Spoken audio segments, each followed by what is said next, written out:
我是中医老马。秋天到了，秋天呢，我们有一种比较常见的临床症状，就是呢咳嗽。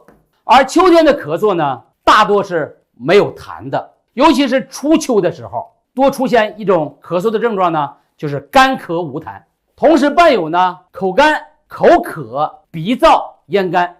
在这些症状的基础上，还会伴有一些发热、风寒、头痛的一些感冒症状。所以说我们秋天一定得注意保暖，同时呢要注意呢养肺阴，固护呢人体的胃气，使风寒之邪或者呢燥邪不至于呢侵袭肺胃，形成干咳的症状。那么出现这种咳嗽，我们一般怎样来解决呢？主要就是呢养肺阴，同时呢宣透肺气，固护肺胃，润养肺阴。一般的临床上我们多采用桑杏汤。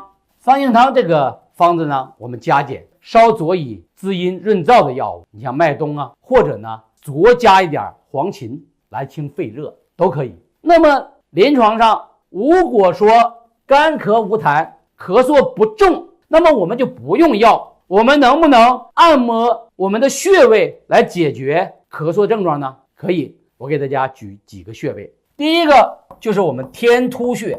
大家知道天突穴在哪吗？就是我们的两个锁骨尖相对的地方，我们咽喉下这个位置就是我们天突穴。我们多采用呢我们的拇指的指腹按揉天突穴，出现了酸麻胀痛为治疗的有效点。但是呢我们不能使劲的让里压，那么呢有可能压迫我们的气管，产生憋气的感觉，那不行。第二个穴位呢就叫合谷。